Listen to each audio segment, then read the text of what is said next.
Je suis Baruch Spinoza et aujourd'hui, je veux partager avec vous une vérité qui bouleversera tout ce que vous croyez savoir sur le retour de Jésus et la foi mondiale. Dans mon traité théologico-politique, j'ai écrit ceci. La fin de la philosophie n'est autre que la vérité, tandis que la fin de la foi n'est autre que l'obéissance et la piété.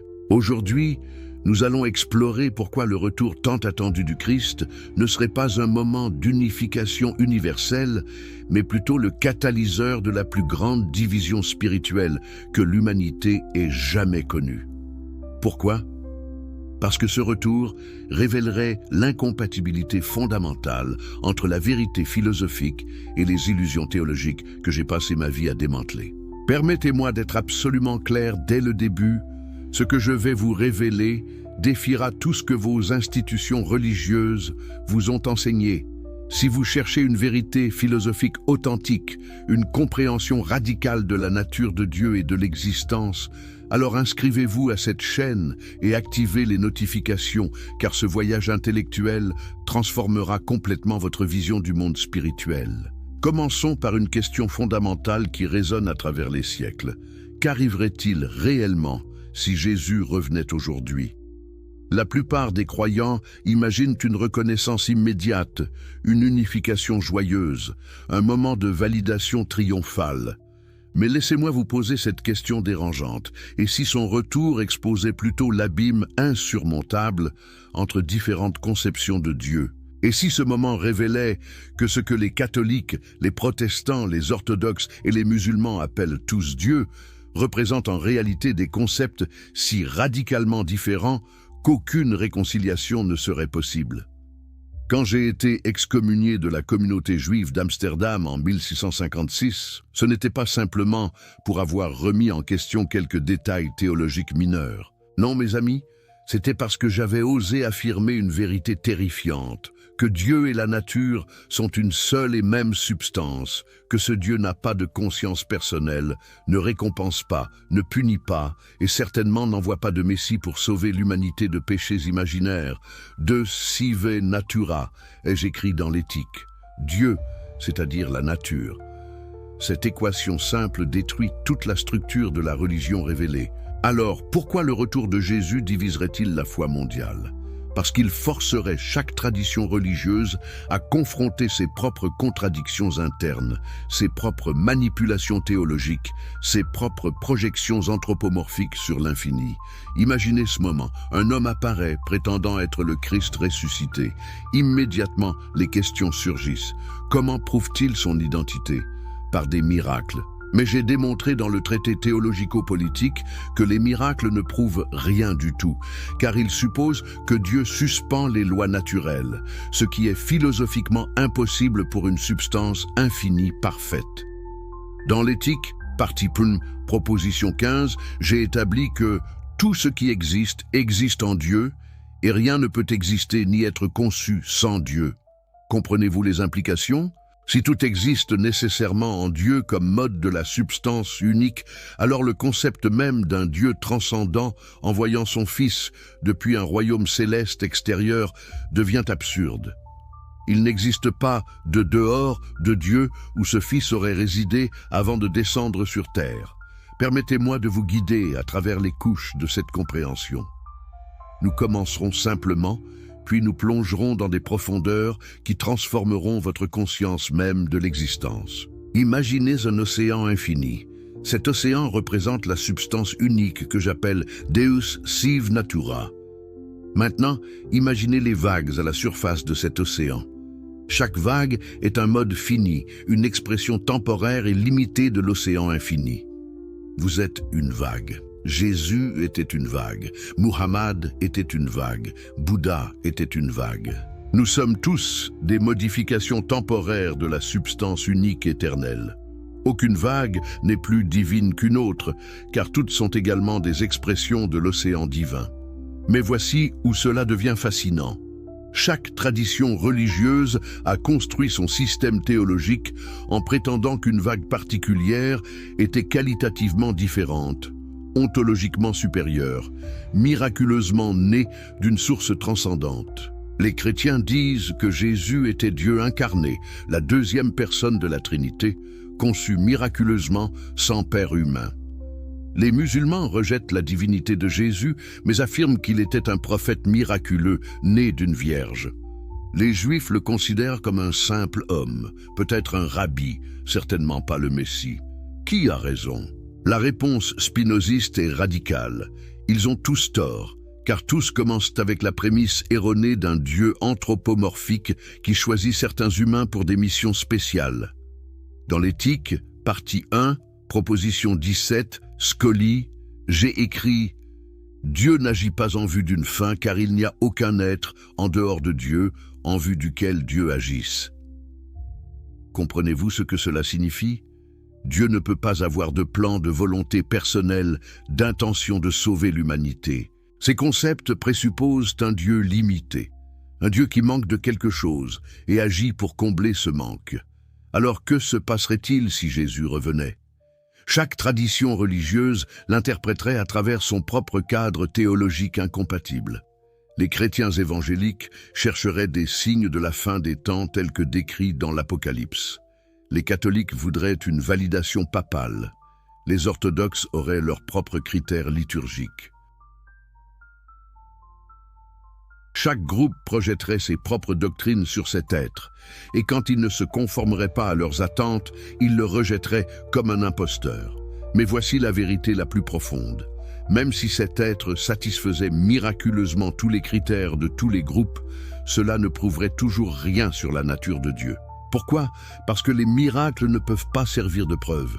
Laissez-moi vous expliquer cela avec une clarté absolue.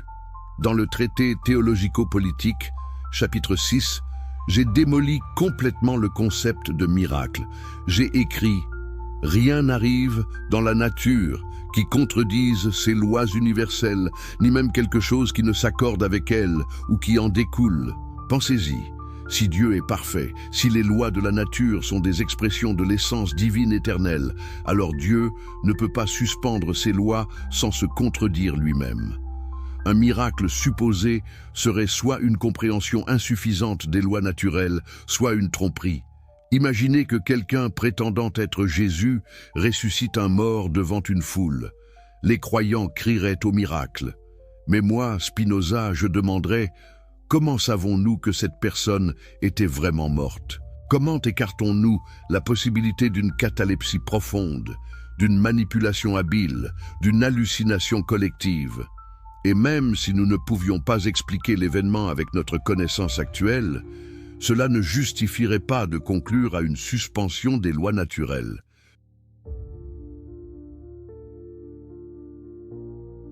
Steven Nadler, l'un des plus grands spécialistes contemporains de ma philosophie, a écrit dans son ouvrage Spinoza, A Life, que ma conception de Dieu était la plus radicale réduction de Dieu à la nature jamais proposée en Occident.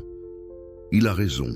J'ai détruit la distinction entre créateur et création, entre le sacré et le profane, entre le transcendant et l'immanent.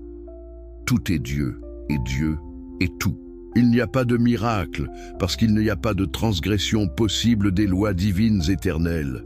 Alors, revenons à notre question centrale. Pourquoi le retour de Jésus diviserait-il la foi mondiale? Parce qu'il révélerait brutalement que ce que chaque religion appelle Dieu n'est pas la même chose. Le Dieu trinitaire des chrétiens qui s'incarne, souffre, meurt et ressuscite est ontologiquement incompatible avec Allah des musulmans, qui est absolument transcendant, sans forme, sans génération, ni engendrement.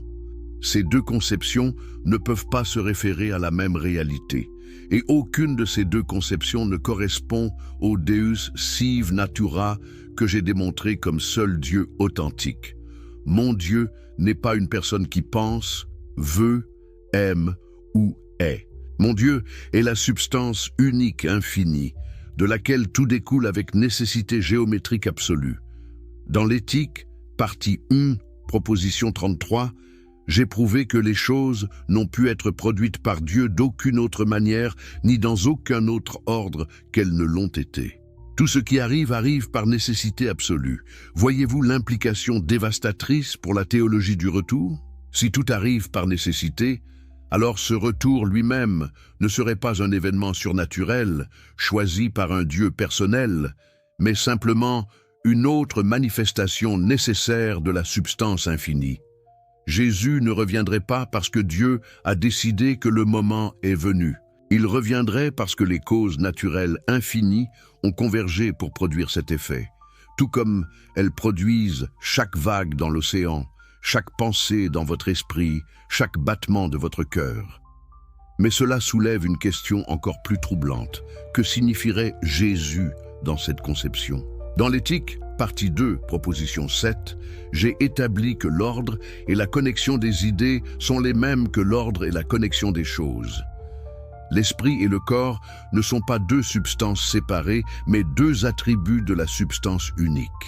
Quand Jésus est mort sur la croix, son mode fini a cessé d'exister. Le mode mental qui constituait sa conscience et le mode corporel qui constituait son corps ont simplement retourné à la substance infinie, comme une vague retourne à l'océan. Alors, comment pourrait-il revenir?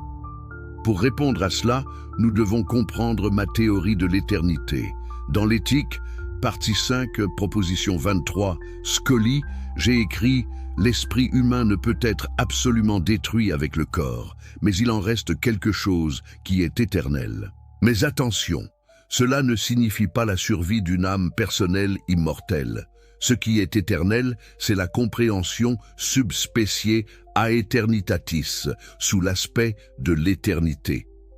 C'est l'essence éternelle de notre esprit en tant qu'idée dans l'intellect infini de Dieu. Imaginez un triangle particulier dessiné sur du papier.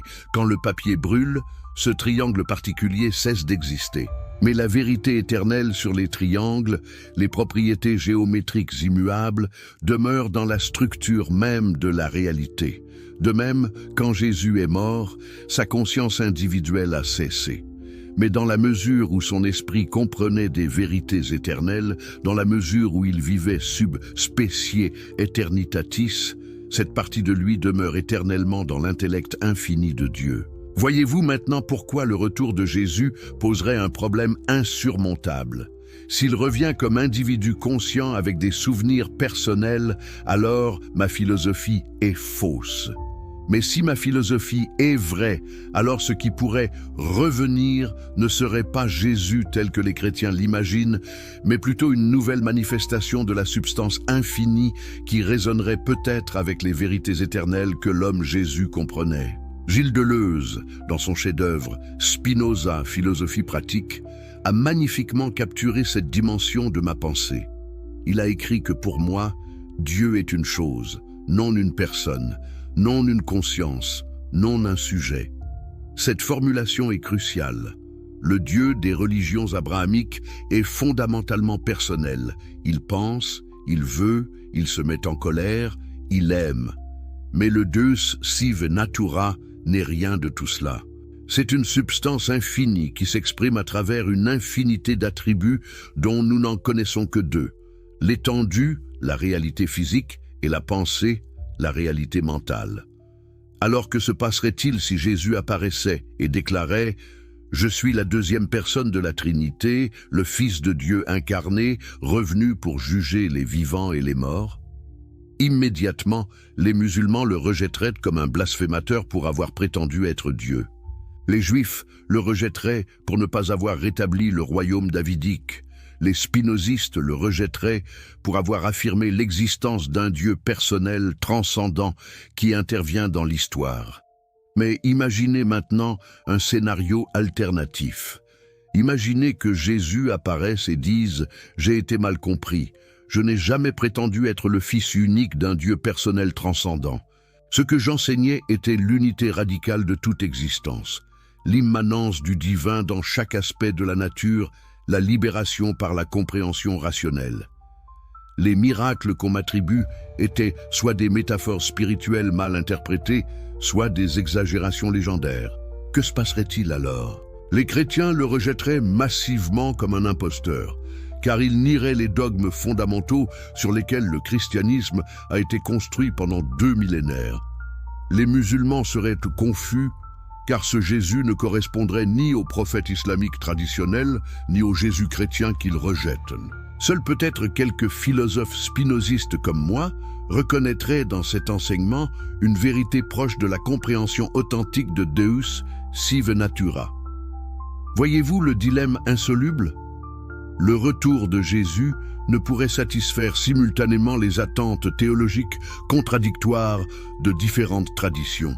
Chaque interprétation de son identité et de son message diviserait plutôt qu'unifierait, précisément parce que ces traditions ont construit leur théologie sur des fondations philosophiques incompatibles.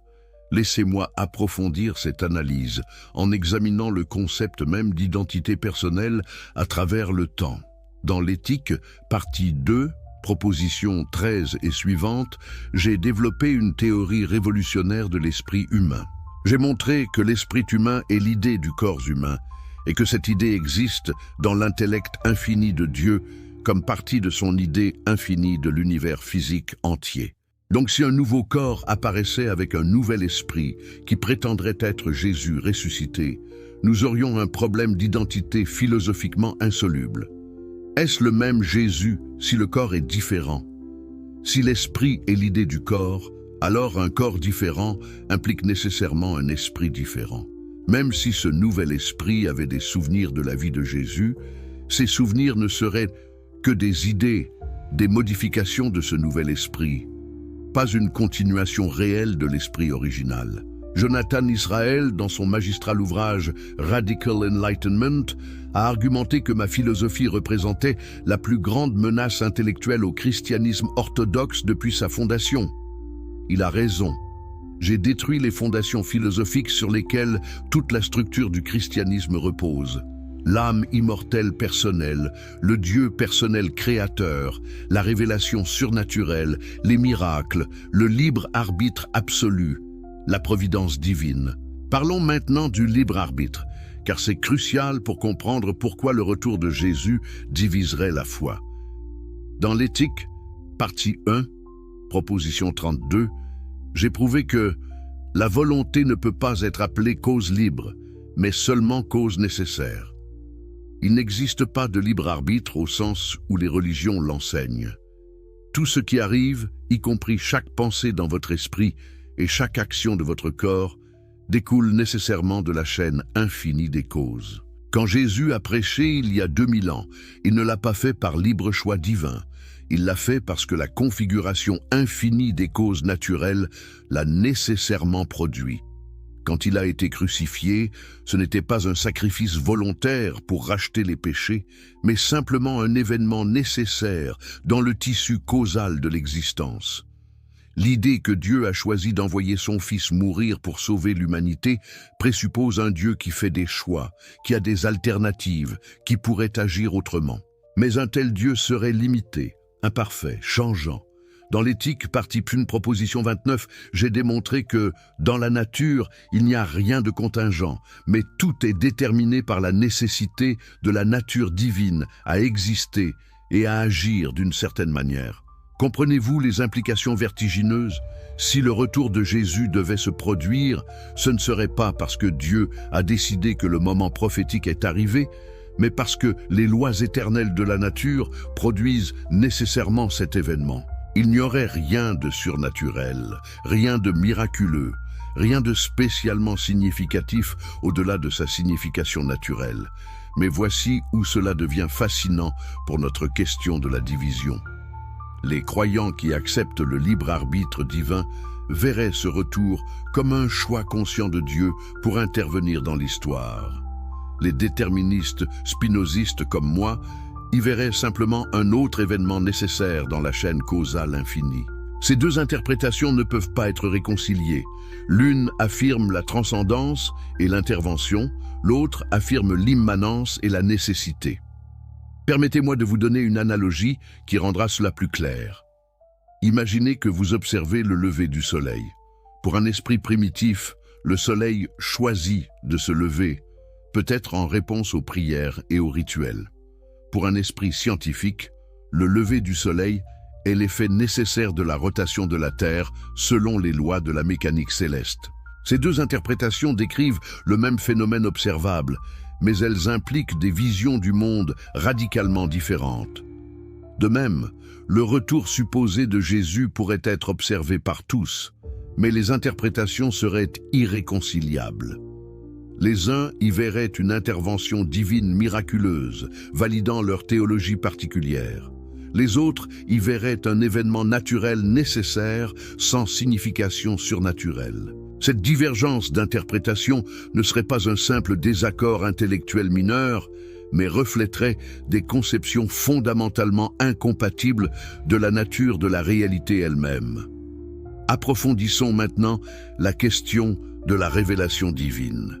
Dans le traité théologico-politique, j'ai consacré plusieurs chapitres à démolir le concept de révélation surnaturelle. J'ai démontré que ce que les prophètes appelaient révélation divine n'était rien d'autre que leur imagination naturelle, travaillant à travers leur tempérament et leurs préjugés particuliers. Dans le chapitre 1 du traité, j'ai écrit « La prophétie ou révélation est une connaissance certaine d'une chose révélée par Dieu aux hommes. » Mais ensuite, j'ai systématiquement montré que cette connaissance était en réalité une connaissance naturelle interprétée à travers le prisme de l'imagination prophétique. Les prophètes ne recevaient pas d'informations d'une source surnaturelle externe, mais plutôt exprimaient leur propre compréhension naturelle à travers des images et des symboles adaptés à leur époque et à leur culture. Alors, que se passerait-il si Jésus revenait et prétendait apporter une nouvelle révélation divine? Les chrétiens diraient « enfin, la révélation finale qui complète les Écritures ». Les musulmans diraient « impossible, car Muhammad est le sceau des prophètes. La révélation est complète ». Les Juifs diraient « où sont les signes messianiques promis dans les Écritures ?» Et moi, Spinoza, je dirais, il n'y a pas de révélation surnaturelle possible, seulement des compréhensions naturelles exprimées dans un langage religieux. Voyez-vous comment chaque groupe filtrerait le même événement à travers ses propres présuppositions théologiques inconciliables? Le retour ne résoudrait rien. Au contraire, il amplifierait les divisions existantes en forçant chaque tradition à confronter directement les contradictions entre ses doctrines et celles des autres. Permettez-moi maintenant de vous révéler quelque chose de profondément personnel. Quand j'ai été excommunié à l'âge de 23 ans, ce n'était pas simplement un traumatisme social, c'était une libération philosophique. Les rabbins ont prononcé le RM le plus sévère jamais enregistré contre moi. Maudit soit-il le jour, et maudit soit-il la nuit. Maudit soit-il quand il se couche, et maudit soit-il quand il se lève. Maudit soit-il quand il sort, et maudit soit-il quand il entre. Ils m'ont condamné à l'isolement total, interdit à tout juif de me parler, de me lire, de s'approcher de moi à moins de 4 coudées. Pourquoi cette cruauté extrême? Parce que j'avais osé dire la vérité, que Dieu n'a pas écrit la Torah, que Moïse n'était pas un législateur divin, mais un leader politique habile, que les anges et les démons n'existent pas, que l'âme n'est pas immortelle au sens traditionnel. J'avais détruit les fondations mythologiques sur lesquelles leur pouvoir religieux reposait. Et vous savez ce qui est fascinant? Cette même dynamique se reproduirait si Jésus revenait aujourd'hui. Imaginez qu'ils disent aux chrétiens « Paul a mal compris mon message. Je n'ai jamais enseigné que ma mort était un sacrifice expiatoire pour les péchés. Je n'ai jamais voulu être adoré comme Dieu. Je voulais simplement que vous compreniez l'unité divine de toute existence. » Les autorités chrétiennes le condamneraient comme hérétique, exactement comme les rabbins m'ont condamné. Le pouvoir religieux institutionnel ne peut tolérer la vérité philosophique qui expose ses fondations comme des constructions humaines plutôt que des révélations divines. C'est pourquoi j'ai vécu dans la pauvreté, polissant des lentilles pour gagner ma vie, écrivant mes œuvres philosophiques en secret. Et c'est pourquoi le vrai Jésus, s'il revenait avec un message de vérité philosophique plutôt que de dogmes religieux, serait rejeté par les mêmes institutions qui prétendent l'attendre. Mais explorons maintenant une dimension encore plus profonde. Dans l'éthique, partie 3, j'ai développé ma théorie révolutionnaire des affects. J'ai montré que tous les affects humains dérivent du conatus, l'effort fondamental de chaque chose à persévérer dans son être. Dans la proposition 6, j'ai écrit « Chaque chose, autant qu'il est en elle, s'efforce de persévérer dans son être ». Cette pulsion fondamentale à l'autopréservation explique pourquoi les institutions religieuses résisteraient si férocement à tout retour de Jésus qui menacerait leurs doctrines établies. Leur conatus institutionnel exige la préservation de leur structure théologique, même si cela signifie rejeter la vérité. Un évêque catholique, dont l'identité entière est construite autour de la doctrine trinitaire, ne peut pas simplement abandonner cette doctrine sans détruire son être psychologique même. C'est pourquoi le retour de Jésus diviserait plutôt qu'unifierait.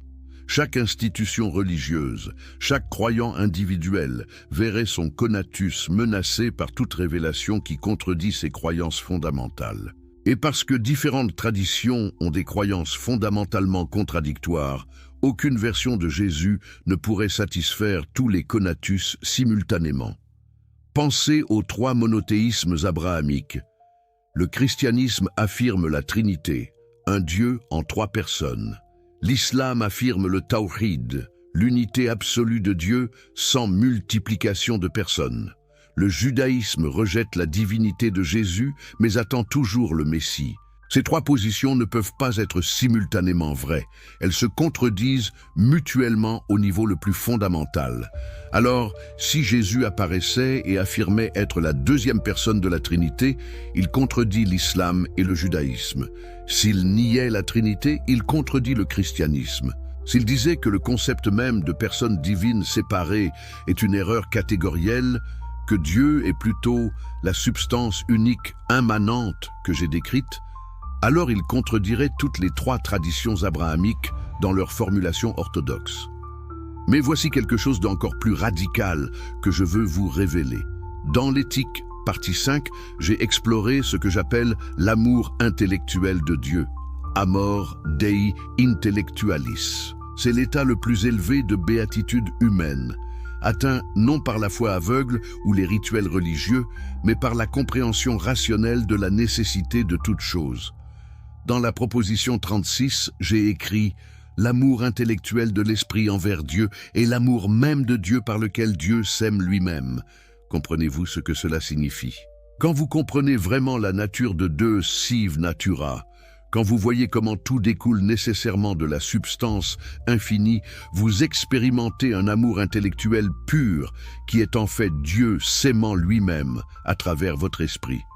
Cet amour intellectuel n'a rien à voir avec les émotions sentimentales que les religions enseignent. Ce n'est pas l'amour d'un Dieu personnel qui vous aime en retour. C'est la joie pure qui découle de la compréhension rationnelle de la structure nécessaire de la réalité. C'est sub specie aeternitatis, voir les choses sous l'aspect de l'éternité. Maintenant, imaginez que Jésus revienne et enseigne cet amor Dei intellectualis plutôt que l'amour personnel d'un Dieu Père. Les chrétiens seraient horrifiés. Ils diraient « Ce n'est pas notre Jésus qui nous a enseigné à prier notre Père qui est aux cieux.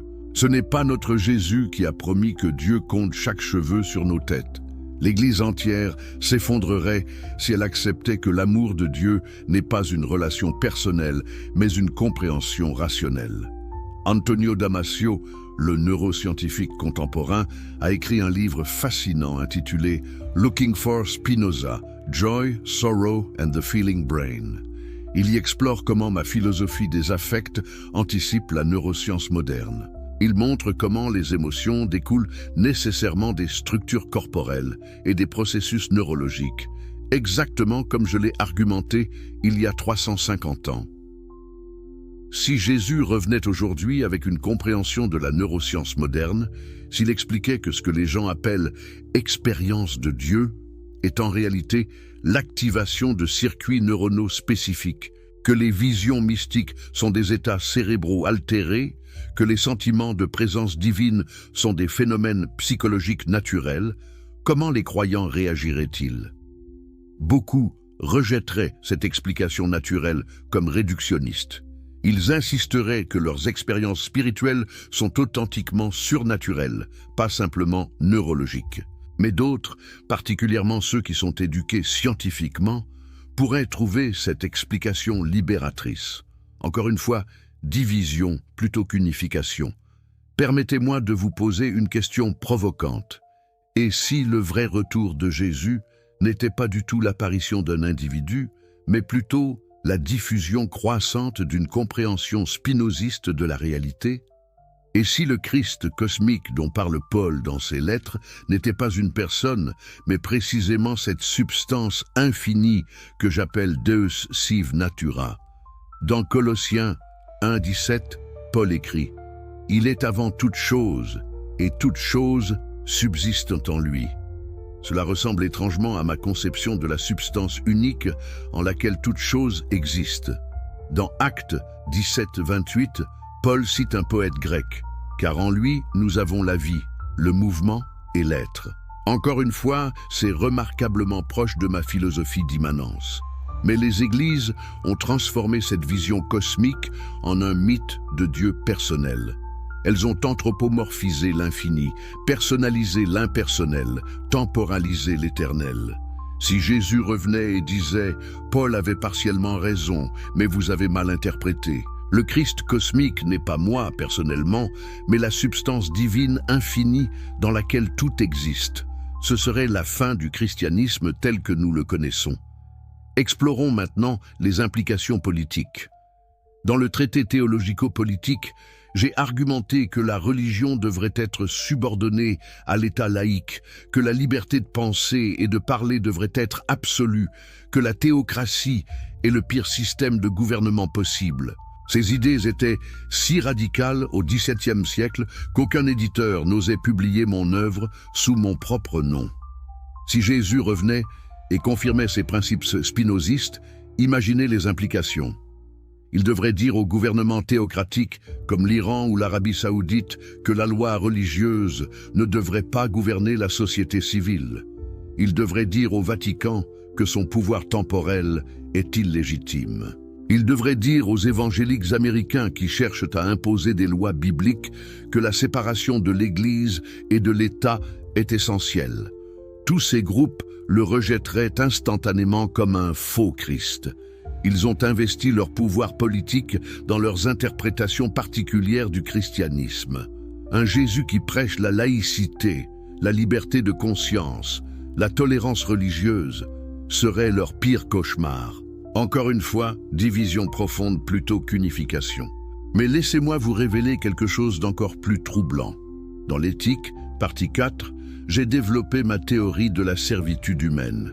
J'ai montré que la plupart des humains vivent dans un état d'esclavage psychologique, dominés par des passions qu'ils ne comprennent pas, manipulés par des superstitions religieuses, incapables d'atteindre la liberté authentique qui vient de la compréhension rationnelle. Dans la proposition 68, j'ai écrit « Si les hommes naissaient libres, ils ne formeraient aucun concept du bien et du mal aussi longtemps qu'ils seraient libres. » Comprenez-vous ce que cela signifie ?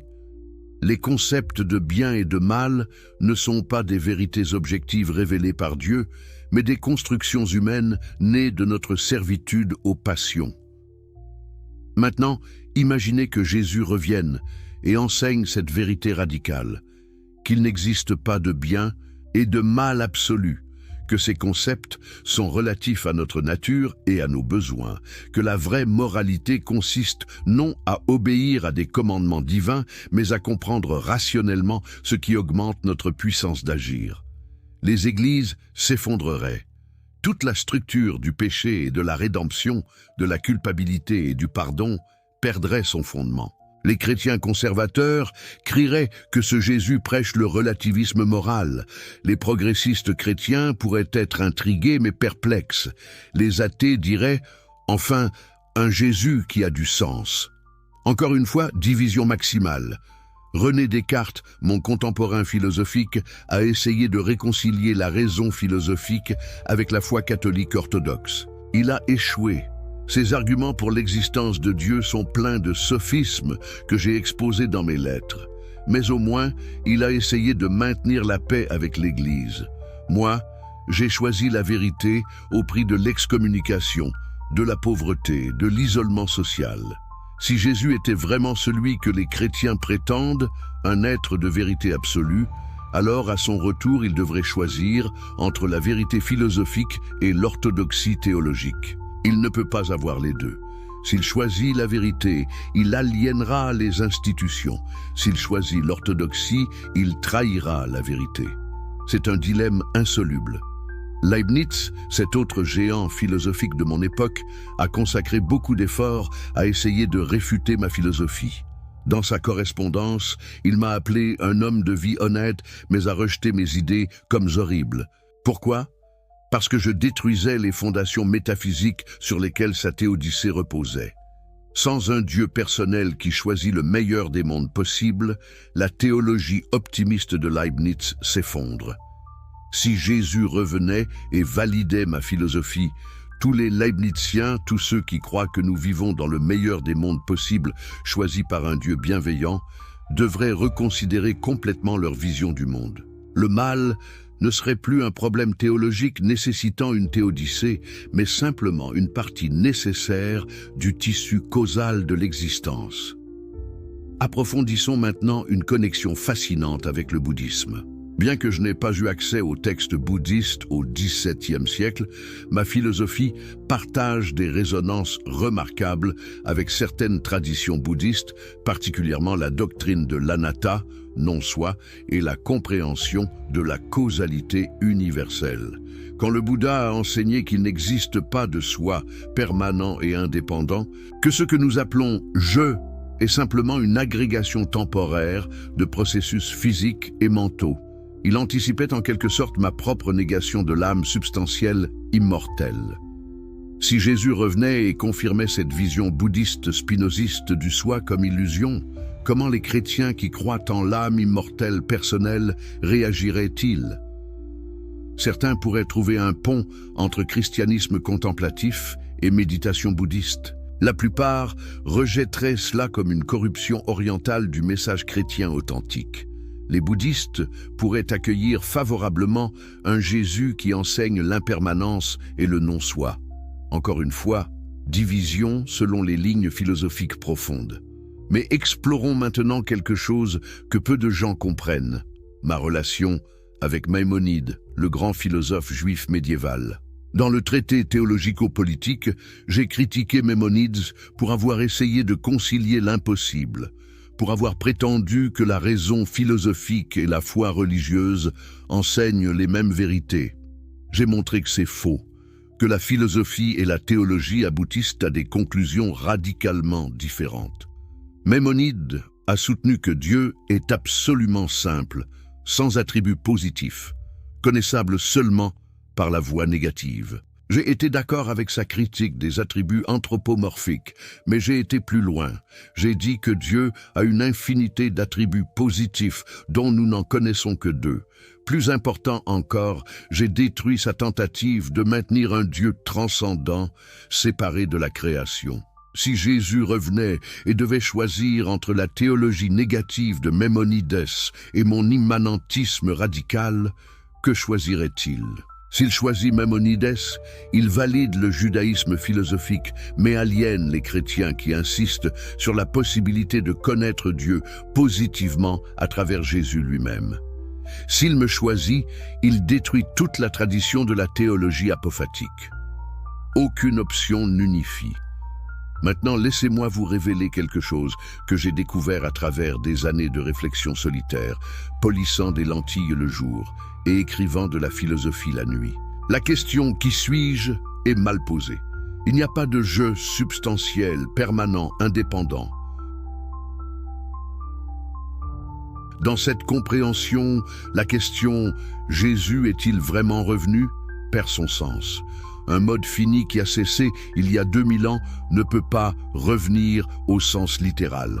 Ce qui pourrait apparaître serait un nouveau mode fini, peut-être portant des similarités structurelles avec l'ancien, peut-être exprimant des vérités éternelles similaires, mais ce ne serait pas littéralement la même entité.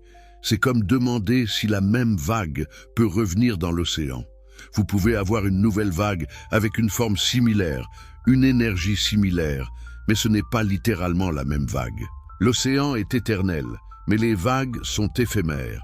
De même, de Sive Natura est éternel, mais les modes finis comme vous et moi sont temporaires. Si cette vérité était acceptée, cela détruirait complètement la théologie chrétienne traditionnelle de la résurrection.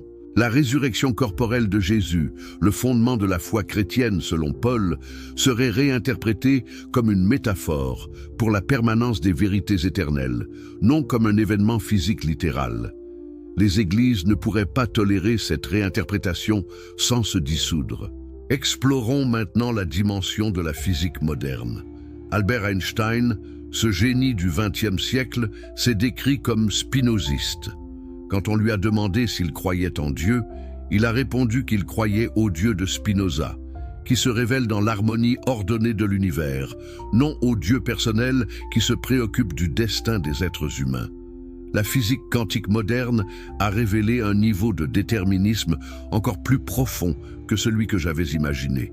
L'équation de Schrödinger décrit l'évolution déterministe de la fonction d'onde. La mécanique quantique, correctement interprétée, ne viole pas le déterminisme, mais l'approfondit. Si Jésus revenait avec une compréhension de la physique quantique et affirmait que tout l'univers évolue selon des lois déterministes nécessaires, sans aucune place pour l'intervention divine miraculeuse, comment les croyants réagiraient-ils? Les scientifiques chrétiens qui ont passé leur carrière à essayer de réconcilier foi et science seraient confrontés à un choix impossible. Un Jésus qui enseigne le déterminisme quantique strict et l'absence d'intervention divine détruit tous leurs efforts de réconciliation. Encore une fois, division profonde, mais laissez-moi vous emmener encore plus profondément. Dans l'éthique, partie 5, proposition 42, j'ai écrit ma conclusion la plus audacieuse. La béatitude n'est pas la récompense de la vertu, mais la vertu elle-même. Comprenez-vous ce que cela signifie? La béatitude n'est pas quelque chose que vous obtenez après la mort si vous avez été vertueux. C'est l'expérience même de vivre vertueusement, de comprendre rationnellement, de voir subspecie aeternitatis. Il n'y a pas de récompense post-mortem. Il n'y a pas de paradis où les âmes des justes vont. Il n'y a pas d'enfer où les pécheurs sont punis. Ces concepts sont des inventions humaines destinées à contrôler le comportement par la peur et l'espoir.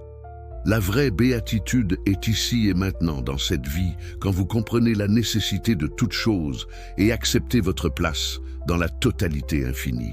Si Jésus revenait et enseignait cette vérité, cela détruirait le fondement de la moralité chrétienne, qui repose largement sur l'espoir du paradis et la peur de l'enfer.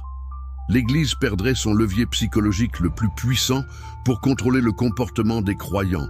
Les prêtres ne pourraient plus menacer les pécheurs de tourments éternels, ni promettre aux fidèles des récompenses célestes. Imaginez la libération, mais aussi le chaos qui s'ensuivrait. Certains abandonneraient complètement la moralité, pensant qu'elle n'a plus de fondement. D'autres découvriraient une moralité plus profonde, basée sur la compréhension rationnelle et l'augmentation de la puissance d'agir. La société se diviserait entre ceux qui ne peuvent vivre moralement sans récompense et punition surnaturelle, et ceux qui atteignent une moralité supérieure basée sur la raison seule. Thomas Hobbes, mon prédécesseur philosophique, a argumenté que sans la peur de la punition divine, les humains vivraient dans un état de nature brutale où la vie de l'homme est solitaire, pauvre, méchante, brutale et courte. Il pensait que la religion, même si elle est fausse, est nécessaire pour maintenir l'ordre social. Je l'ai contredit. J'ai montré que la véritable moralité rationnelle est supérieure à la moralité basée sur la superstition. Si Jésus revenait et validait ma position contre Hobbes, cela révolutionnerait complètement la philosophie politique. Les gouvernements devraient repenser leurs relations avec la religion. Les sociétés devraient développer de nouvelles bases laïques pour la moralité. Ce serait une transformation immense et profondément divisive. Mais explorons maintenant quelque chose que peu de gens considèrent, la dimension esthétique de cette question. Dans l'éthique, partie 3, j'ai développé une théorie de la beauté. J'ai montré que nous appelons beau ce qui nous affecte joyeusement, ce qui augmente notre puissance d'agir.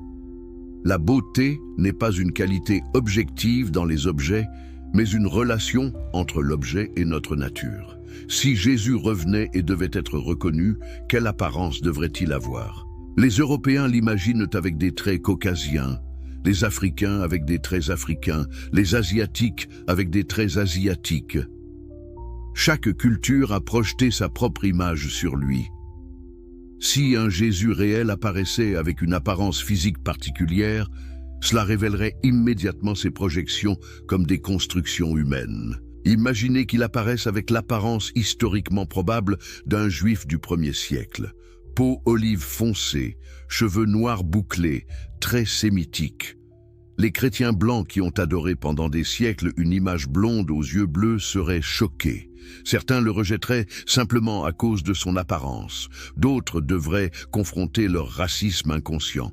Encore une fois, division plutôt qu'unification. Mais il y a une dimension encore plus profonde. Dans l'éthique, partie 2, proposition 49, j'ai argumenté qu'il n'y a dans l'esprit aucune volonté absolue ou libre, mais l'esprit est déterminé à vouloir ceci ou cela par une cause qui est aussi déterminée par une autre, et cette autre l'est à son tour par une autre, et ainsi à l'infini. Cela signifie que tout ce que vous croyez, y compris vos croyances religieuses, est déterminé par des causes naturelles. Votre éducation, votre culture, vos expériences, la structure de votre cerveau. Vous ne choisissez pas librement de croire en Jésus. Des causes naturelles vous ont déterminé à cette croyance. De même, ceux qui ne croient pas sont déterminés par d'autres causes à ne pas croire. Si Jésus revenait et enseignait cette vérité de déterminisme causal universel, cela détruirait le concept même de foi comme choix libre. L'Église ne pourrait plus louer les croyants pour leur foi, ni condamner les incroyants pour leur incrédulité. La foi et l'incrédulité seraient reconnues comme également nécessaires, également déterminées par des causes naturelles. Imaginez les implications pour l'évangélisation. Si les gens ne peuvent pas librement choisir de croire, alors essayer de les convertir serait futile. Vous ne pourriez pas dire « acceptez Jésus comme votre sauveur personnel ». Vous pourriez seulement dire « certaines personnes, par leur nature et leur cause, arrivent à comprendre certaines vérités, et d'autres non ». Cette compréhension transformerait complètement la dynamique interreligieuse. Il n'y aurait plus de condamnation morale des incroyants, car leur incroyance serait comprise comme causalement nécessaire. Mais il n'y aurait pas non plus de célébration de la foi, car la foi serait aussi causalement nécessaire, sans mérite moral spécial. Certains trouveraient cela profondément libérateur, éliminant la culpabilité religieuse et la condamnation. D'autres le trouveraient déshumanisant, niant la responsabilité morale. Encore une fois, division selon les tempéraments philosophiques. Permettez-moi maintenant de partager avec vous quelque chose de ma vie personnelle qui illustre cette division. Quand j'ai été excommunié, ma propre famille m'a rejeté. Mon père était mort, mais mes sœurs ont refusé de me parler. La communauté juive dans laquelle j'avais grandi m'a traité comme mort. Un jour, un fanatique religieux a même essayé de me poignarder alors que je quittais la synagogue. Le couteau a déchiré mon manteau, mais j'ai survécu. Pourquoi cette haine intense? Parce que j'avais remis en question les fondements même de leur identité. Pour un juif orthodoxe du XVIIe siècle, nier l'immortalité de l'âme, la révélation sinaïtique, la providence divine, c'était détruire tout ce qui donnait sens et structure à leur vie. Ma philosophie n'était pas simplement une opinion différente, c'était une menace existentielle. De même, si Jésus revenait avec un message spinoziste, il ne serait pas simplement une perspective alternative. Il serait une menace existentielle pour l'identité de milliards de chrétiens dont la vie entière est structurée autour de doctrines qu'il remettrait en question. La résistance serait féroce, peut-être violente. Mais voici quelque chose de fascinant que j'ai découvert à travers ces épreuves. La vérité philosophique n'a pas besoin de validation sociale pour être vraie. Même quand le monde entier vous rejette, même quand vous vivez dans la pauvreté et l'isolement, la vérité reste vraie. L'ordre géométrique de l'univers, la nécessité des lois naturelles, l'unité de la substance divine. Ces vérités existent indépendamment de l'acceptation humaine. Dans l'éthique, partie 2, proposition 43, j'ai prouvé que celui qui a une idée vraie, c'est en même temps qu'il a une idée vraie et ne peut douter de la vérité de sa connaissance. La vérité porte sa propre évidence. Quand vous comprenez vraiment une démonstration géométrique, vous n'avez pas besoin que d'autres valident votre compréhension. Vous savez que vous savez. Si Jésus revenait avec cette compréhension philosophique profonde, il ne chercherait pas de validation des autorités religieuses. Il n'essaierait pas de convaincre par des miracles ou des signes. Il présenterait simplement la vérité avec clarté géométrique. Et ceux dont la nature les dispose à comprendre comprendraient, tandis que d'autres résisteraient nécessairement. Explorons maintenant une connexion inattendue avec l'écologie moderne.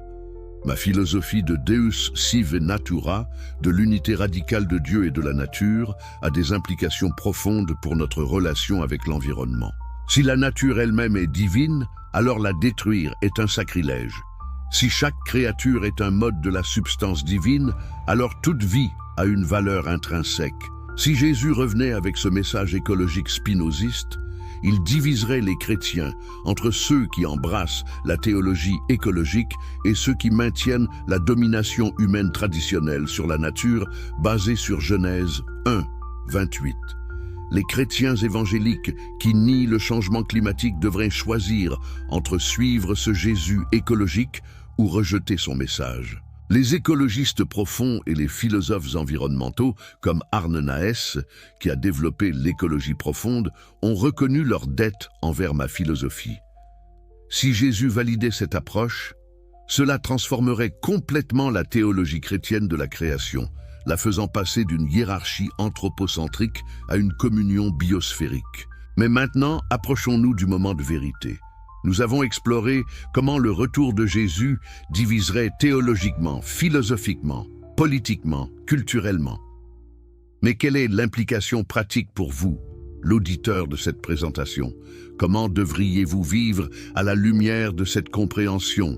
Dans l'éthique, partie 5, j'ai montré le chemin vers la liberté authentique et la béatitude. Ce n'est pas un chemin de foi aveugle, de rituels religieux, d'obéissance aux commandements. C'est le chemin de la compréhension rationnelle. Dans la proposition 10, j'ai écrit « Tant que nous ne sommes pas dominés par aucun affect, nous avons de Dieu une connaissance claire et distincte. » Comprenez-vous? Tant que vos passions vous dominent, tant que vous êtes esclaves de la peur, de l'espoir, de la superstition religieuse, vous ne pouvez pas connaître Dieu véritablement. La connaissance authentique de Dieu requiert la libération des affects passifs. Alors, posez-vous cette question honnête. Vivez-vous actuellement sous l'esclavage des passions ou avez-vous atteint la liberté de la raison? Quand vous pensez à Dieu, est-ce avec peur et espoir ou avec compréhension rationnelle claire? Quand vous considérez la mort, êtes-vous terrifié par la punition ou consolé par l'immortalité imaginaire? Ou comprenez-vous calmement que la mort est simplement le retour du mode fini à la substance infinie? Si vous répondez honnêtement, la plupart d'entre vous admettraient que vous vivez encore sous l'esclavage. Vos croyances religieuses sont motivées par la peur de l'enfer ou l'espoir du paradis, non par la compréhension authentique. Vous priez parce que vous voulez quelque chose de Dieu, non parce que vous comprenez la nécessité de toute chose. Vous suivez des commandements parce que vous craignez la punition, non parce que vous comprenez rationnellement ce qui augmente votre puissance d'agir. Mais voici la vérité libératrice. Cette servitude n'est pas votre faute. Dans l'éthique, partie 3, préface, j'ai écrit « La plupart de ceux qui ont écrit sur les affects et la conduite de vie des hommes semblent traiter non de choses naturelles qui suivent les lois communes de la nature, mais de choses qui sont en dehors de la nature. Les émotions ne sont pas des défauts moraux, mais des phénomènes naturels obéissant à des lois causales strictes. Vous n'êtes pas coupable de vos passions. Elles découlent nécessairement de votre nature et de vos circonstances. Mais vous pouvez les comprendre et par cette compréhension, les transformer. C'est le chemin que je vous offre. Le même chemin qu'un Jésus spinoziste offrirait s'il revenait. Non pas le salut par la foi aveugle, mais la libération par la connaissance rationnelle.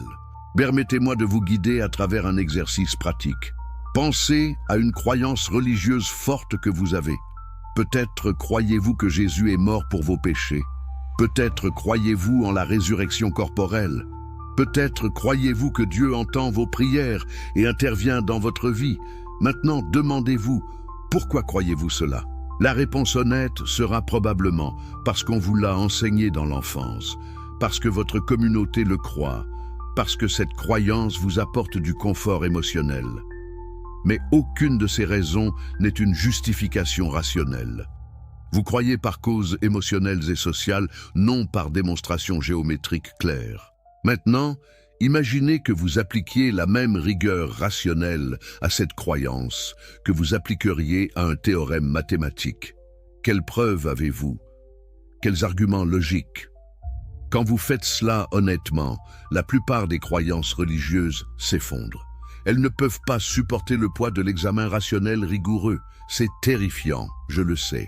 Quand j'ai commencé ce processus dans ma jeunesse, j'ai ressenti une terreur existentielle profonde.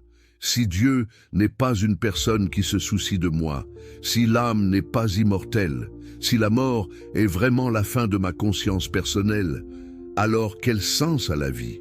Pourquoi être moral? Pourquoi ne pas simplement poursuivre le plaisir égoïste? Mais c'est ici que la vraie transformation commence. Dans l'éthique, partie 4, proposition 67, j'ai démontré que l'homme libre ne pense à rien moins qu'à la mort, et sa sagesse est une méditation non de la mort, mais de la vie. Quand vous cessez de craindre la mort, quand vous acceptez votre nature éphémère comme mode fini de la substance éternelle, vous devenez libre de vivre pleinement. La moralité ne dépend pas de récompense et punition post-mortem. Dans la proposition 18 de la partie 4, j'ai prouvé que le désir qui naît de la joie est, toute chose égale par ailleurs, plus fort que celui qui naît de la tristesse. La vraie moralité découle de la compréhension de ce qui augmente réellement notre puissance d'agir et nous apporte joie authentique. Pensez aux vertus traditionnelles, l'amour, la compassion, la justice, l'honnêteté. Vous n'avez pas besoin de croire en Dieu personnel pour valoriser ces vertus. Elles découlent naturellement de la compréhension rationnelle de notre nature sociale.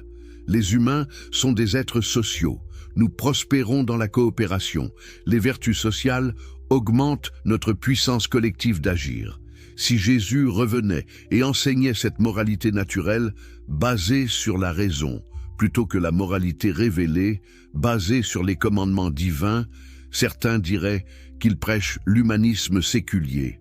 D'autres verraient la continuité avec son enseignement original avant les distorsions théologiques. D'autres encore le rejetteraient comme insuffisamment transcendant. Encore une fois, division profonde selon les tempéraments philosophiques. Mais laissez-moi vous révéler quelque chose de plus profond encore. Dans l'éthique, partie 5, proposition 20, j'ai écrit: cet amour envers Dieu ne peut être souillé ni par l'affect d'envie, ni par celui de jalousie, mais il est d'autant plus alimenté que nous imaginons plus d'hommes liés à Dieu par le même lien d'amour. Comprenez-vous ce que cela signifie? L'amour intellectuel de Dieu n'est pas possessif, jaloux, exclusif, comme l'amour religieux traditionnel qui insiste que seule sa voix est correcte. Plus de gens atteignent cet amour, plus votre propre amour s'intensifie. Il n'y a pas de concurrence, pas de conflit entre ceux qui aiment Dieu intellectuellement. C'est une communion universelle basée sur la compréhension commune. Imaginez un monde où chacun atteint cet amour intellectuel de deux sive natura. Il n'y aurait plus de guerre de religion, car chacun reconnaîtrait que tous les chemins qui mènent à la compréhension rationnelle sont également valides. Il n'y aurait plus de prosélytisme agressif, car chacun comprendrait que les autres arrivent nécessairement à la compréhension selon leur propre nature et leur propre cause. Mais voici la réalité tragique. Nous sommes loin de ce monde idéal. La plupart des humains vivent encore sous l'esclavage des passions et des superstitions. Si Jésus revenait aujourd'hui prêchant cette philosophie spinoziste, la majorité le rejetterait. Pourquoi? Parce que la vérité philosophique exige un effort intellectuel que peu sont disposés à faire. Dans le traité théologico-politique, chapitre 15, j'ai écrit « La foi n'exige pas tant des dogmes vrais que des dogmes pieux, c'est-à-dire tels qu'ils meuvent l'âme à l'obéissance. Les religions organisées ne se soucient pas vraiment de la vérité philosophique. Elles se soucient de l'obéissance, du contrôle social, du maintien du pouvoir institutionnel. Un Jésus qui revient avec la vérité philosophique menacerait ce pouvoir. Les institutions religieuses le combattraient avec la même férocité qu'elles ont combattu les hérétiques à travers l'histoire. L'Inquisition espagnole a brûlé des milliers de personnes pour des hérésies bien moins radicales que ce que je propose. Imaginez leur réaction face à un Jésus spinoziste. Mais vous, qui écoutez maintenant ces paroles, vous avez une opportunité unique. Vous pouvez choisir, dans la mesure où le choix est possible sous le déterminisme, de commencer ce voyage vers la libération intellectuelle. Vous n'avez pas besoin d'attendre un retour messianique. Vous pouvez commencer maintenant à comprendre Deus sive natura, à vivre sub specie aeternitatis, à atteindre la mort Dei intellectualis. Comment commencer? D'abord, pratiquez la pensée critique rigoureuse. Examinez chaque croyance que vous avez. Demandez, quelle est la preuve? Quel est l'argument logique? Est-ce basé sur la tradition, l'autorité, l'émotion ou sur la démonstration rationnelle? Soyez impitoyablement honnête avec vous-même. Deuxièmement, étudiez les sciences naturelles. Comprenez comment le monde fonctionne réellement. La physique, la biologie, la neurologie, ces sciences révèlent les lois nécessaires de la nature qui sont les expressions de l'essence divine.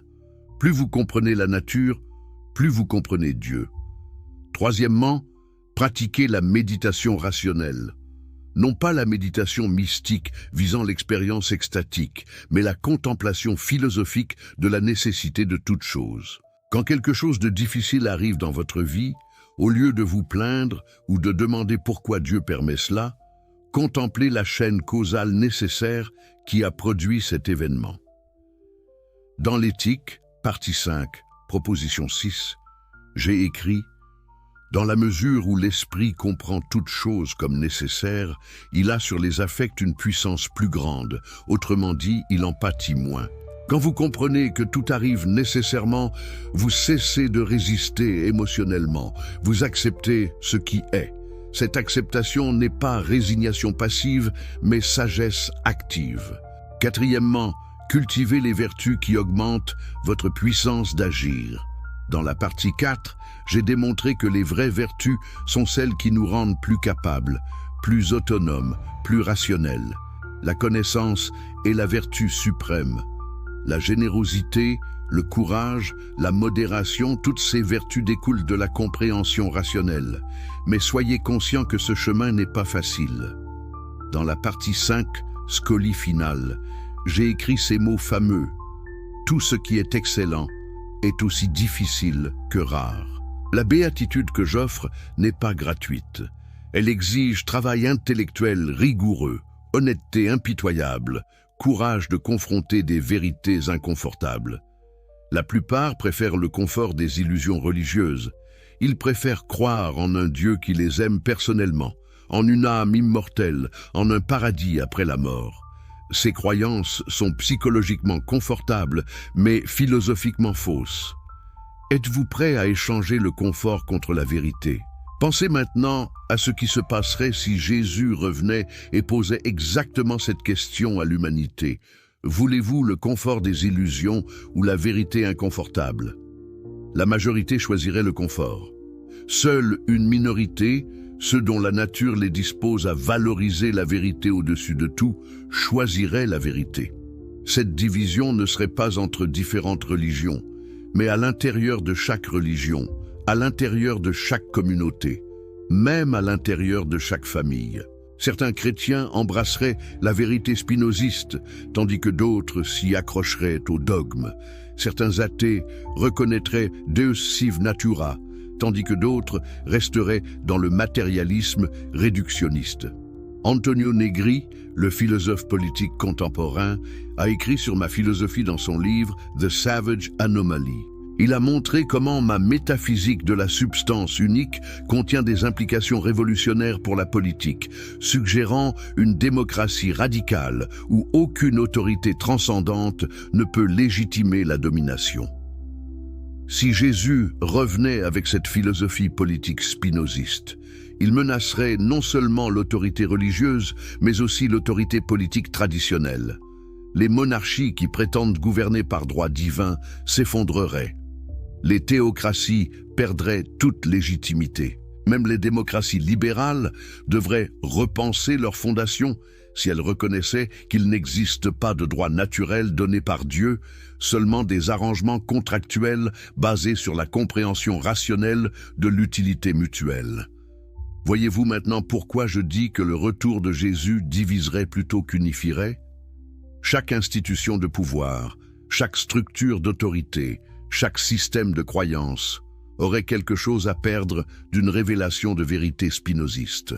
La résistance serait universelle et féroce, mais pour vous, l'individu qui cherche authentiquement la vérité, cette division n'est pas une tragédie, mais une libération.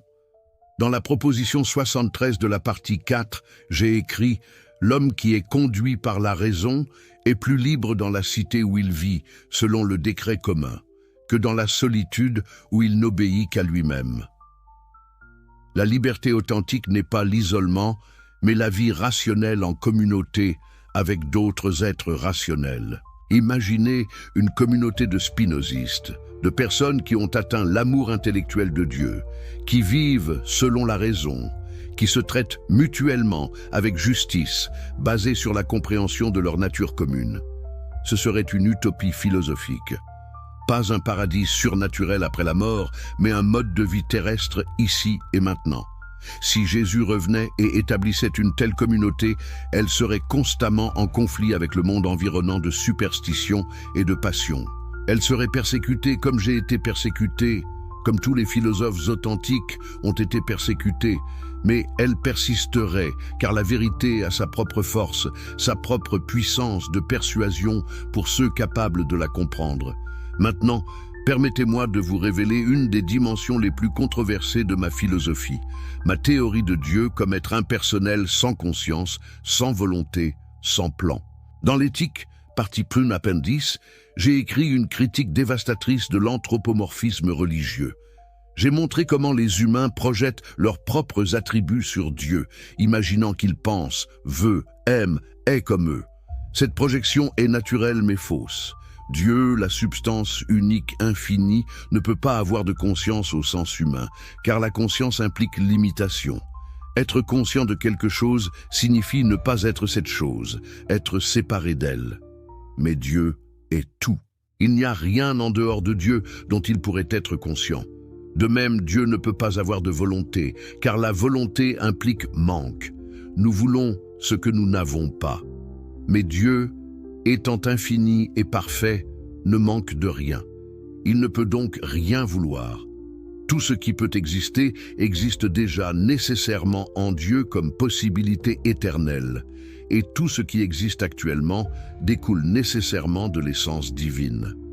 Si Jésus revenait et affirmait cette conception de Dieu, imaginez la réaction. Les chrétiens qui prient quotidiennement à un Dieu personnel, qui écoutent leurs prières, seraient dévastés. Leur pratique spirituelle entière serait invalidée. À qui prierait-il si Dieu n'est pas conscient? Comment pourrait-il avoir une relation personnelle avec une substance impersonnelle? Les musulmans qui se prosternent 5 fois par jour devant Allah feraient face au même dilemme. Les Juifs qui ont construit leur identité autour d'une alliance avec un Dieu personnel seraient également perdus. Tous devraient reconstruire complètement leur spiritualité sur des fondations philosophiques plutôt que théologiques. Mais voici ce qui est fascinant. Certaines traditions mystiques au sein de chaque religion ont déjà intuité cette vérité. Les mystiques chrétiens comme Maître Eckhart ont parlé de la déité au-delà de Dieu, un fondement impersonnel au-delà des personnes de la Trinité. Les soufis musulmans ont parlé de Wahdat al-Wujud, l'unité de l'existence, étonnamment similaire à mon Deus sive natura. Les kabbalistes juifs ont parlé de l'Ein Sof, l'infini sans attribut. Si Jésus revenait et validait ses traditions mystiques contre les orthodoxies exotériques, cela créerait une alliance inattendue entre mystiques de différentes religions contre les orthodoxes de leur propre tradition.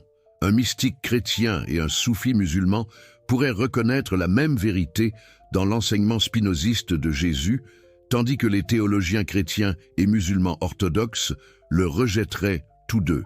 Cet réalignement basé sur le tempérament philosophique plutôt que l'affiliation religieuse serait révolutionnaire. Cela montrerait que les divisions religieuses traditionnelles sont superficielles, que les vraies divisions sont entre ceux qui pensent rationnellement et ceux qui pensent imaginativement, entre ceux qui cherchent la vérité et ceux qui préfèrent le confort. Bertrand Russell, le grand philosophe du XXe siècle, a écrit que je suis le plus noble et le plus aimable des grands philosophes. Il a reconnu que ma philosophie, bien que radicale dans ses conclusions, était motivée par l'amour de la vérité et le désir de libération humaine. Si Jésus partageait cette motivation, alors son retour ne serait pas un jugement vengeur, mais une offrande d'amour sous forme de vérité. Mais Russell a aussi noté que ma philosophie n'a jamais eu une large influence populaire, précisément parce qu'elle est trop exigeante intellectuellement. Les masses préfèrent les mythes simples aux démonstrations géométriques complexes. Si Jésus revenait comme philosophe spinoziste, il atteindrait une élite intellectuelle, mais perdrait les masses qui constituent la base des religions organisées. Cet élitisme intellectuel involontaire est l'une des critiques légitimes de ma philosophie. Comment une vérité qui requiert des années d'études rigoureuses peut-elle libérer toute l'humanité? N'est-elle pas limitée à ceux qui ont le loisir, l'éducation et l'inclination naturelle pour la philosophie abstraite? J'ai lutté avec cette question. Dans le traité théologico-politique, j'ai essayé de développer une philosophie politique qui permettrait aux masses de vivre moralement sans comprendre les vérités philosophiques profondes. J'ai argumenté que la religion, correctement comprise comme enseignement moral pratique plutôt que métaphysique spéculatif, peut servir les masses, tandis que la philosophie sert l'élite intellectuelle. Mais c'était un compromis pragmatique, pas ma vision idéale. Idéalement, tous les humains atteindraient de la compréhension rationnelle. Mais réalistiquement, la plupart restent dans l'imagination et l'émotion. Si Jésus revenait, il ferait face au même dilemme. Parlerait-il le langage de la vérité philosophique pure et perdre les masses, ou compromet-il en utilisant le langage religieux traditionnel et trahir la vérité? Je pense qu'un vrai Jésus spinoziste ferait ce que j'ai fait. Dire la vérité sans compromis, accepter que seule une minorité comprenne, mais faire confiance que cette minorité, par son exemple et son enseignement, influencera progressivement la culture plus large. La vérité se répand lentement mais inexorablement. Pensez à l'impact de ma philosophie au cours des siècles. Pendant ma vie, j'étais marginalisé et persécuté. Mes livres étaient interdits. Mon nom était synonyme d'athéisme et de blasphème, mais progressivement, des penseurs courageux ont lu mes œuvres. Les Lumières ont été profondément influencées par mes idées. La démocratie moderne, la liberté de penser, la séparation de l'Église et de l'État, toutes ces valeurs ont des racines dans ma philosophie politique. Si Jésus revenait avec une philosophie spinoziste, l'impact immédiat serait la division et le conflit. Mais l'impact à long terme pourrait être une transformation progressive de la conscience humaine. Pas une conversion de masse instantanée, mais une élévation lente et difficile de la compréhension collective. Maintenant, abordons une question que beaucoup se posent. Si tout est déterminé, si nous n'avons pas de libre arbitre au sens traditionnel, alors pourquoi devrais-je faire un effort pour comprendre ? Si je suis déterminé soit à comprendre, soit à ne pas comprendre, pourquoi lire votre philosophie? C'est une objection intelligente, mais elle repose sur une confusion.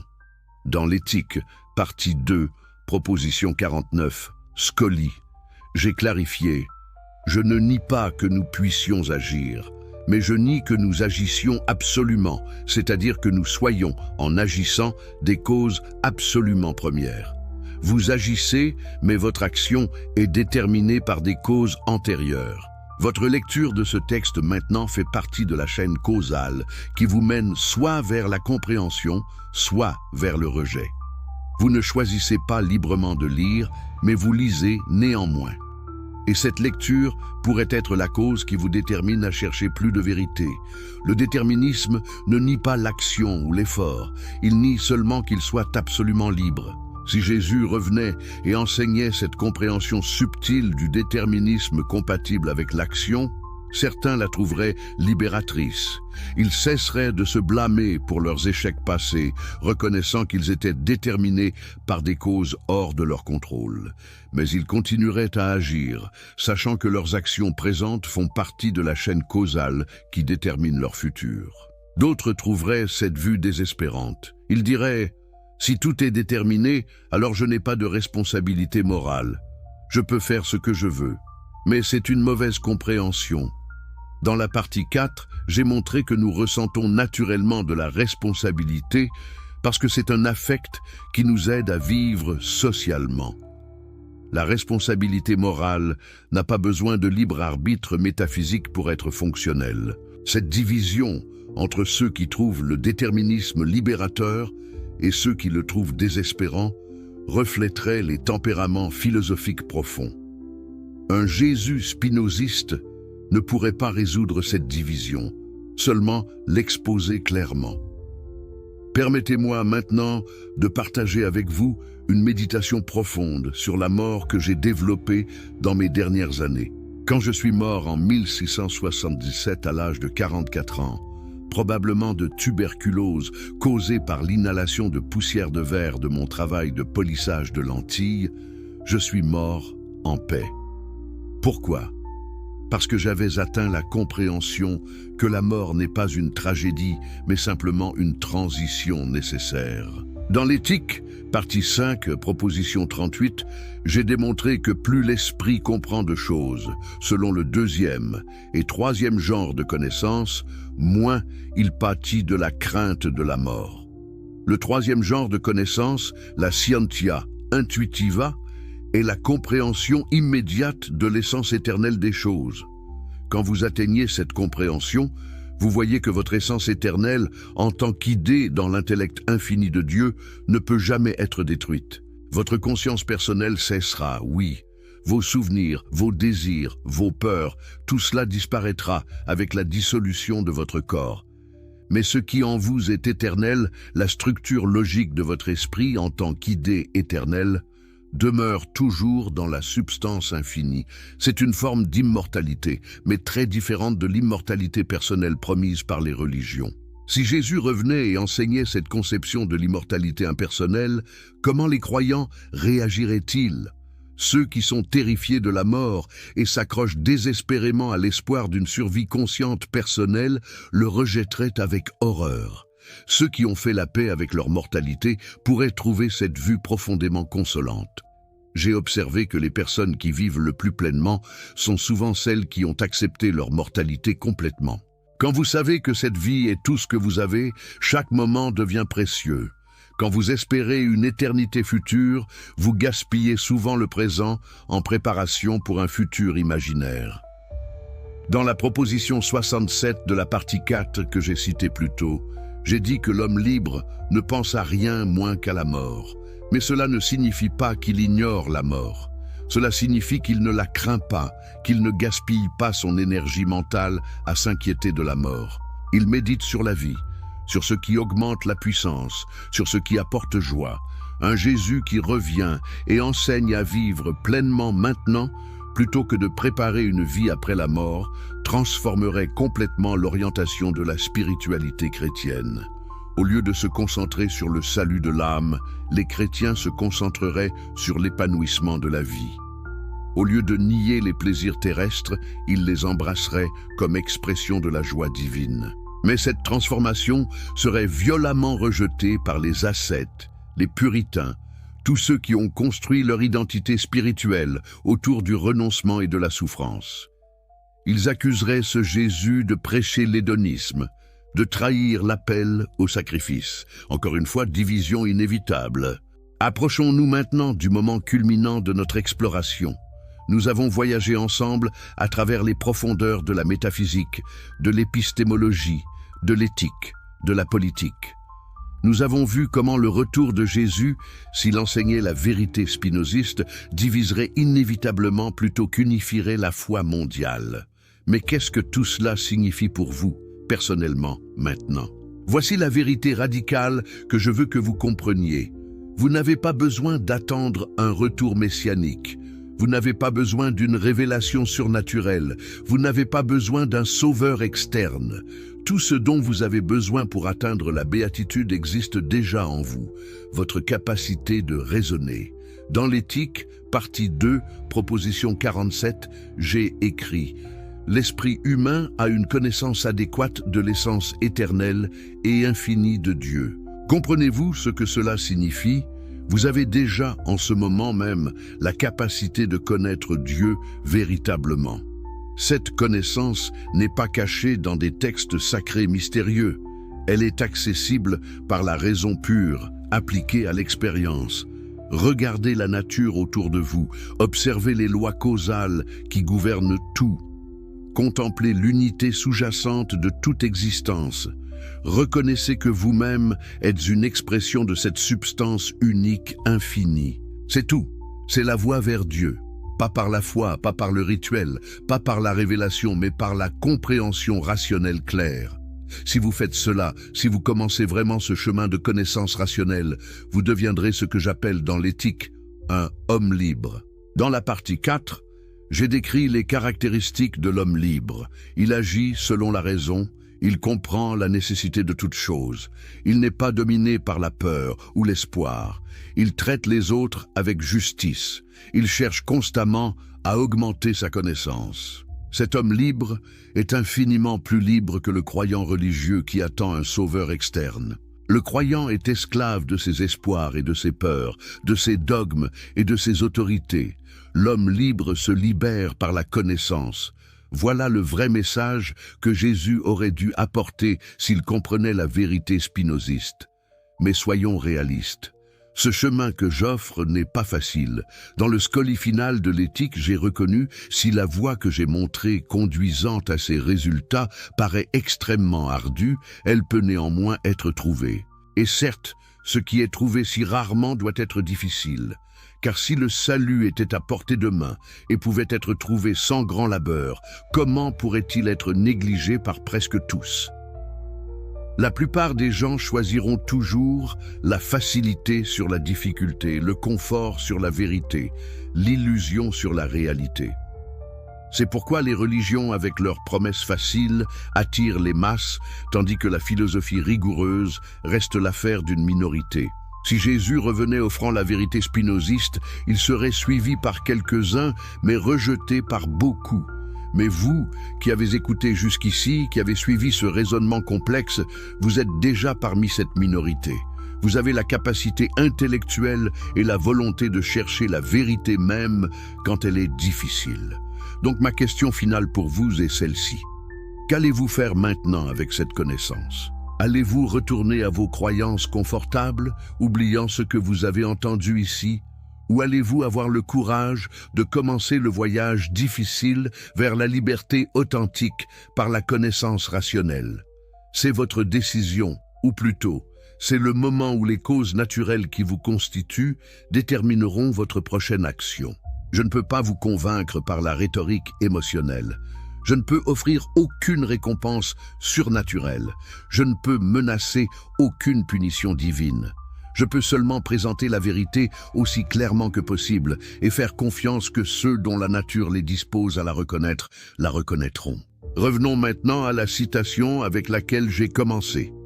La fin de la philosophie n'est autre que la vérité, tandis que la fin de la foi n'est autre que l'obéissance et la piété. Voyez-vous maintenant la signification complète? La philosophie et la foi ont des objectifs fondamentalement différents. La philosophie cherche à comprendre ce qui est vrai. La foi cherche à prescrire comment vivre. Si Jésus revenait et devait choisir entre ces deux fins, il révélerait la division fondamentale au cœur de la spiritualité humaine. Ceux qui valorisent la vérité au-dessus de tout suivraient le chemin philosophique. Ceux qui valorisent l'ordre moral et le confort psychologique suivraient le chemin de la foi. Les deux groupes ne pourraient jamais être véritablement unifiés, car ils cherchent des choses différentes. Mais voici la beauté paradoxale de cette division. Elle est elle-même nécessaire. Dans l'ordre éternel de Deus, Sive Natura, il est nécessaire qu'il y ait cette diversité de tempéraments humains. Certains sont déterminés par leur nature à chercher la vérité philosophique. D'autres sont déterminés à chercher le confort religieux. Les deux sont des expressions nécessaires de la substance infinie. Donc en un sens, même la division que le retour de Jésus créerait serait elle-même une expression de l'ordre divin nécessaire. Nous ne devrions pas la déplorer, mais la comprendre comme inévitable et, dans sa nécessité, parfaite. C'est voir les choses sub specie aeternitatis, sous l'aspect de l'éternité. Je vous laisse maintenant avec cette compréhension. Le retour de Jésus diviserait la foi mondiale non pas par accident, mais par nécessité, parce que différentes natures humaines répondent nécessairement différemment à la vérité. Cette division révélerait les structures profondes de la conscience humaine elle-même. Et peut-être, juste peut-être, le vrai retour du Christ n'est pas un événement futur, mais une possibilité présente dans chaque moment où un être humain s'élève de l'ignorance à la connaissance, de la servitude aux passions à la liberté de la raison, de l'amour superstitieux d'un Dieu imaginaire à l'amor Dei intellectualis, du Deus sive natura authentique. Vous pouvez devenir ce Christ en vous-même, pas par la foi aveugle, mais par la connaissance claire, pas en attendant un sauveur externe, mais en activant votre propre capacité rationnelle. C'est le message radical que j'ai vécu et pour lequel j'ai souffert. C'est le message qu'un vrai Jésus spinoziste apporterait s'il revenait aujourd'hui. La question n'est pas de savoir si vous croyez en ce message. La question est de savoir si vous le comprenez. Et si vous le comprenez vraiment, alors vous avez déjà commencé la transformation. Vous êtes déjà sur le chemin vers la béatitude. Vous n'avez besoin de rien d'autre. Que cette compréhension vous libère de l'esclavage de la peur et de l'espoir superstitieux. Que vous voyiez toute chose sous l'aspect de l'éternité. Que vous atteigniez l'amour intellectuel de Dieu qui est la plus haute forme de joie humaine possible. C'est ma bénédiction pour vous, non pas comme prêtre mais comme philosophe, non pas au nom d'une autorité divine externe, mais au nom de la raison universelle qui réside en chacun de nous.